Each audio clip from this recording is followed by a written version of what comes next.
Kenalin, aku Istiarana Haifa dari jurusan Akuntansi Prodi Perbankan Syariah dengan NIM 442201116.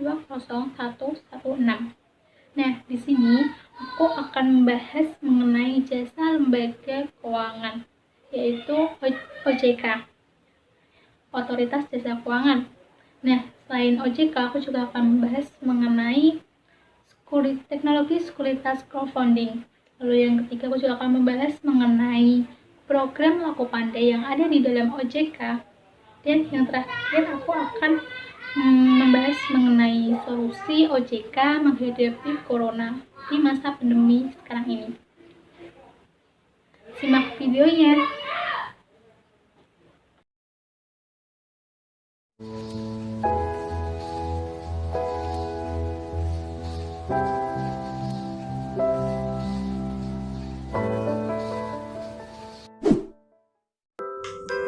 Karena mau berita tentang OJK yang kayak gini, atau kayak gini. Udah pada tahu belum sih apa OJK itu? Otoritas Jasa Keuangan atau OJK hadir dengan fungsi, tugas, dan wewenang untuk mengatur, mengawasi, dan melindungi lembaga keuangan yang sehat. Berikut beberapa lembaga yang dinaungi oleh OJK. Ada bank, pasar modal, asuransi, dana pensiun, multi-finance, dan lembaga keuangan lainnya. OJK adalah lembaga independen dan bebas dari campur tangan pihak lain yang mempunyai fungsi, tugas, dan wewenang pengaturan, pengawasan, pemeriksaan, dan penyidikan. OJK didirikan untuk menggantikan peran Bapepang LK dalam peraturan dan pengaturan pasar modal lembaga keuangan, serta menggantikan peran Bank Indonesia dalam pengaturan dan pengawasan bank serta untuk melindungi konsumen industri jasa keuangan.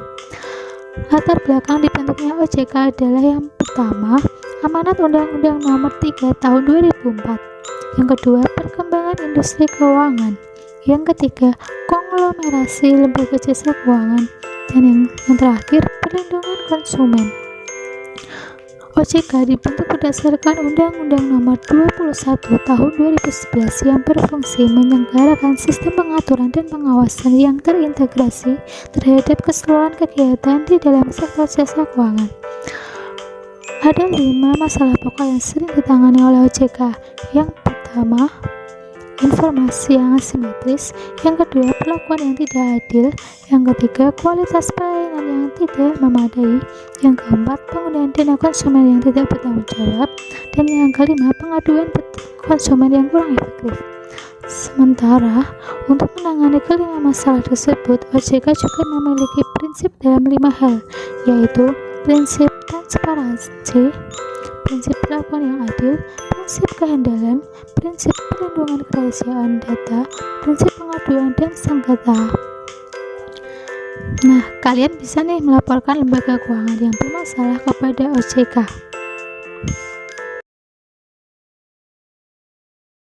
OJK secara resmi meluncurkan produk penawaran efek melalui layanan urun dana berbasis teknologi atau dikenal dengan sekuritas crowdfunding pada pembukaan perdagangan bursa efek Indonesia 2021.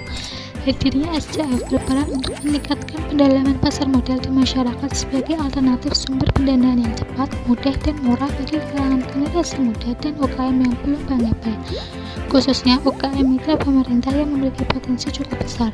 OJK juga sudah menetapkan ALUDI sebagai asosiasi layanan urun dana untuk menjaga ekosistem industri layanan urun dana yang sehat dan melakukan pengawasan terhadap anggotanya.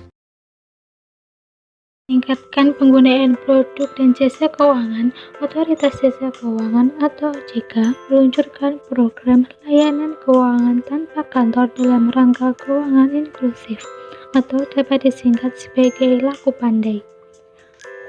Menabung di bank saat ini sangatlah mudah karena ada program Laku Pandai yang menyediakan layanan perbankan atau layanan keuangan lainnya melalui kerjasama bank atau pihak lainnya, yaitu agen perbankan seperti toko kelontong, penjual pulsa, pemilik warung, guru pensiunan, dan didukung dengan penggunaan sarana teknologi informasi Jadi, kita tidak perlu repot harus menabung dengan datang ke bank. Berbagai keuntungan dengan menabung di agen Laku Pandai antara lain tidak dikenakan biaya administrasi bulanan, boleh menabung beberapa saja, tidak ada batasan saldo minimum, serta tabungan aman dijamin LPS.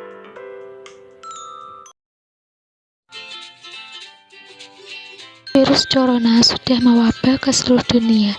Ratusan ribu orang sudah terpapar dan jadi tertahan untuk berkegiatan. Dan karena nggak bisa beraktivitas, ekonomi bakal jadi salah satu aspek yang paling terdampak. Dari teman-teman yang kerja di lapangan dan para pengusaha tentunya ikut merasakan. Terus apa yang dilakukan pemerintah? Pastinya pemerintah nggak akan diam aja.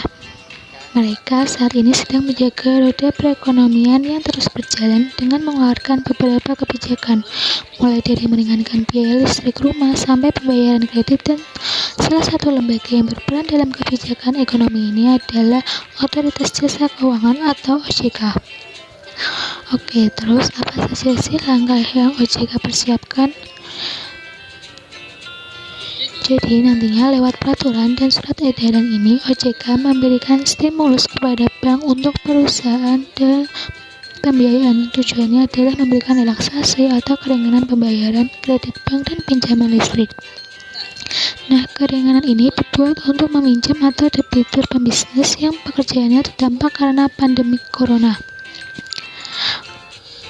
Keringanan pembiayaan ini ternyata juga ada banyak jenisnya, mulai dari penurunan suku bunga sampai ke konversi kredit atau leasing jadi penyertaan modal sementara.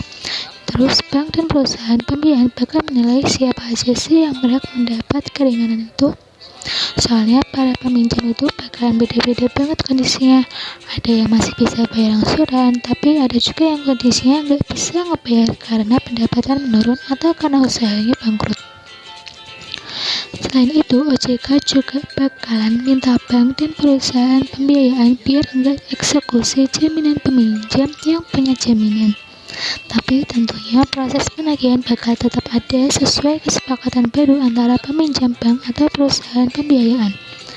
Ngomong-ngomong, kalau kalian adalah peminjam yang ingin mengurus keringanan peminjaman, kalian bisa langsung hubungi call center buat dapetin info maksimal peminjaman.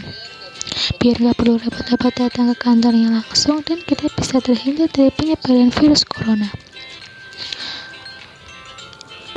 Lalu pada akhirnya kebijakan dan langkah-langkah tadi bakal bermanfaat banget biar berbagai usaha masyarakat tetap bertahan dan nggak ada tekanan untuk nge-PHK karyawan-karyawannya. Sama dengan kebijakan OJK tadi, pemerintah juga mengeluarkan Perpu nomor 1 tahun 2020 sebagai usaha melakukan penyelamatan kesehatan masyarakat dan perekonomian nasional. Gak cuma itu, pemerintah bahkan udah menyediakan dana cadangan sebanyak 150 triliun buat jaga-jaga kalau roda perekonomian Indonesia perlu digenjot lebih ekstra lagi. Dan di tengah kesulitan ini, OJK terus berusaha menjaga stabilitas keuangan dan memacu kembali roda perekonomian yang tengah terhambat. Semoga apa yang dilakukan OJK dapat berdampak pada nelayan, driver ojek online, agensi wisata, para pengusaha, dan seluruh rakyat Indonesia. Nah, gimana? Udah paham kan mengenai OJK dan seluk-beluknya? Semoga bermanfaat ya. Terima kasih.